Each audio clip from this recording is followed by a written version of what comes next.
Les expériences de sortie de soi, de conscience surmultipliée ou altérée, je ne sais pas quel terme on peut employer, mais je trouve qu'altérée c'est un peu idiot, je dirais plutôt de conscience désaltérée, moi je dirais.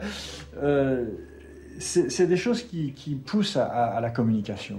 Au niveau de la technique, c'est quelque chose qui est en même temps extrêmement complexe, mystérieux, bizarre, indescriptible et en même temps très naturel. C'est une espèce de transe légère qui me laisse conscient de tout ce qui se passe autour de moi, mais me branche sur une autre dimension, littéralement.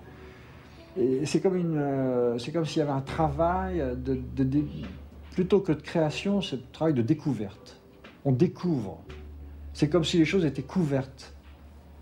L'éducation de la perception et même la destruction des enveloppes et de tout ce qui fait qu'un être humain est intégré socialement, est civilisé, domestiqué, etc.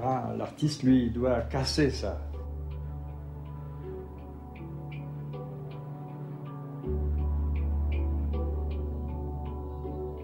J'ai eu une expérience avec les champignons hallucinogènes qui m'a bouleversé à un point incroyable. Je dois dire que faire cette expérience avec les champignons, c'est quelque chose de tellement fort que, en ce qui me concerne, je me suis bien promis de ne pas recommencer. Et puis, il m'a fallu toute une vie pour, je dirais pas digérer, mais assimiler et développer ce que j'avais vécu au cours de ces quelques heures.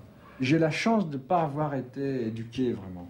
Tu vois, j'ai pas été à l'école très longtemps, et j'ai même pas fait mon diplôme, disons, graphique jusqu'au bout. J'ai tout de suite été extrait, chaque fois j'ai été extrait de ces systèmes de domestication de l'esprit par une chose ou par une autre, et j'ai été lancé dans des sentiers tout à fait sauvages. Et cette histoire avec les champignons n'a pas arrangé les choses, puisque j'ai été vraiment projeté dans le mystère sans personne pour me tenir la main. Et c'était vraiment la folie. D'ailleurs, c'est la folie.